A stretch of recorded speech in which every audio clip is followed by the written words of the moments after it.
guys, how are you? Hopefully you all are doing great. I am Arslan Ahmed and welcome to my YouTube channel Seller Sky. आज का जो हमारा topic है जिस पे हम डिस्कशन करने जा रहे हैं वो है how to fix the issue in search suppressed और इनएक्टिव लिस्टिंग्स। तो हम देखेंगे कि हमने जो हमारी सर्च सप्रेस्ड या फिर इनएक्टिव लिस्टिंग्स होती हैं उनमें कौन कौन से इशू हैं, उनको कैसे रिजॉल्व करना है और कैसे अपनी लिस्टिंग को रीइंस्टेट करना है या फिर दोबारा उसको रीएक्टिव करना है।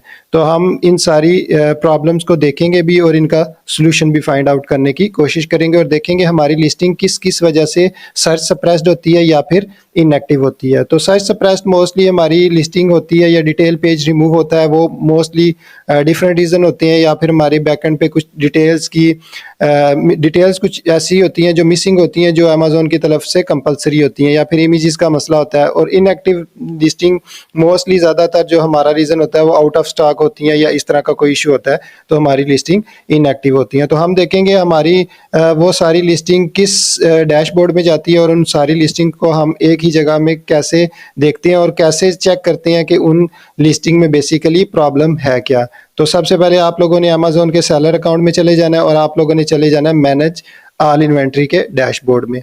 इन्वेंट्री और मैनेज इन्वेंट्री को ओपन कर लेना है। तो यहाँ पे क्लियरली आप देख सकते हैं यहाँ पे एक ऑप्शन आपको अवेलेबल होगा जिसमें लिखा होगा सर्च सप्रेस्ड और इनएक्टिव लिस्टिंग्स। तो यहाँ पे जितनी मेरी नंबर ऑफ सर्च सप्रेस्ड और इनएक्टिव लिस्टिंग्स है वो सारी होंगी। तो मैं इसको क्लिक करूँगा तो अमेजोन मुझे वो सारी लिस्टिंग दिखा देगा जो कि सर्च सप्रेस्ड हैं या फिर इनएक्टिव हैं या जिनका डिटेल पेज रिमूव हुआ है। तो यहाँ पे देखेंगे, अब देखें सबसे पहले मेरी कोई लिस्टिंग है उसका यहाँ पे प्राइसिंग का इशू है तो वो जिसकी वजह से इनएक्टिव हुई हुई है।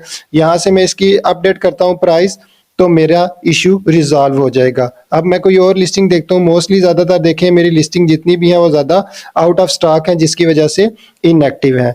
अगर कोई और इशू है तो फिर वो उसको भी मैं देख लेता हूँ। यहाँ पे मैं सर्च में थोड़ा सा नंबर इंक्रीज करता हूँ 50 का। तो यहाँ पे मैं देखता हूँ कोई लिस्टिंग ऐसी, यहाँ पे ये देखें यहाँ पे मेरी कुछ लिस्टिंग है जिनका डिटेल पेज रिमूव हुआ है। तो डिटेल पेज किस वजह से रिमूव है वो हम चेक करेंगे। इसके लिए हम एक और सोल्यूशन भी हम फाइंड आउट करते हैं, एक और तरीके से भी हम इनको फिक्स करते हैं कि हम अमेजोन को केस कर देते हैं कि अमेजोन को केस करके पूछते हैं कि ये हमारी लिस्टिंग डिटेल पेज रिमूव हुआ तो किस वजह से हुआ। अगर हमें समझ नहीं आ रही तो अमेजोन हमें बता देगा कि हमारा डिटेल पेज किस वजह से रिमूव किया गया। तो सबसे पहले मैंने इस प्रॉब्लम को सॉल्व करने के लिए भी मैंने अमेजोन के ऊपर केस ही क्रिएट किया था। तो मैं सबसे पहले मैं केस को देख लेता हूँ कि मैंने जो केस क्रिएट किया था वो क्या था। तो केस जो मैंने ओपन किया था उसको हेल्प में जाके मैं उस केस को देख लेता हूँ। तो केस मैंने हेल्प में जाके अपने उस केस को देखता हूँ अमेजोन ने क्या रिस्पॉन्ड किया था। केस लॉग में चला जाऊंगा, आप लोग वो देख सकते हैं जो यहाँ पे इशू फिक्स करने बता रहा है अमेजोन वही सेम इशू उसने केस में भी मुझे एड्रेस किया है। तो ये मेरा वो केस क्रिएट हुआ था डिटेल पेज इशू का। तो मैं इसको व्यू कर लेता हूँ। तो यहाँ पे मैंने केस क्रिएट किया था, ये मेरा केस था और अमेजोन का ये रिप्लाई आया था मुझे केस किया। तो यहाँ पे उन्होंने कहा था upon checking we seen that the listing for the ASIN following ASINs have been removed because you need to provide the compliance document। तो अमेजोन ने क्लियरली मेंशन कर दिया कि आप लोगों ने कंप्लायंस के डॉक्यूमेंट प्रोवाइड करने और उसने प्रोसेस भी बता दिया आपने कंप्लायंस के डॉक्यूमेंट्स कैसे प्रोवाइड करने हैं। तो हम दूसरे तरीके से अगर केस किए बगैर भी देखना चाहें तो हम यहाँ से देखेंगे, यहाँ पे इन लिस्टिंग के आगे एक ऑप्शन अवेलेबल है फिक्स का। तो मैं फिक्स को क्लिक कर लेता हूँ।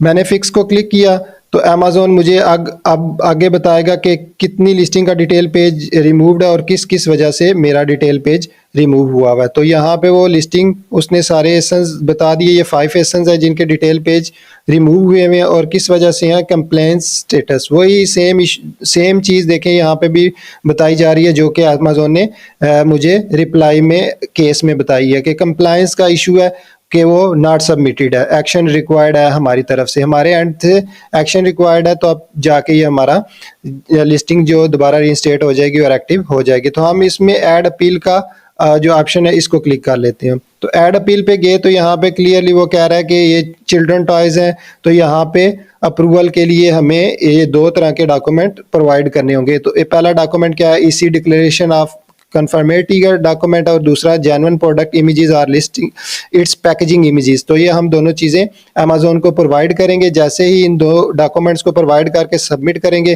कुछ देर के बाद अमेजोन इसको रिव्यू करेगा और अगर हमारे डॉक्यूमेंट्स ऑथेंटिक हुए, उनमें कोई मिस्टेक ना हुई या कोई पॉलिसी की वायलेशन ना करते हुए, तो अमेजोन क्या करेगा, हमारी लिस्टिंग को रीइंस्टेट कर देगा। तो इजीली आप अपनी किसी भी search suppress detail page, remove inventory या फिर इनएक्टिव इन्वेंट्री को आप क्लियरली देख भी सकते हैं कि उसमें इशू क्या है और किस वजह से उसको सर्च सप्रेस या डिटेल पेज को रिमूव किया गया है और किस वजह से वो इनएक्टिव है। तो आप उसको इजीली इस तरीके से सॉल्व भी कर सकते हैं। आप केस करने की आप लोगों को ज़रूरत भी पेश नहीं आएगी।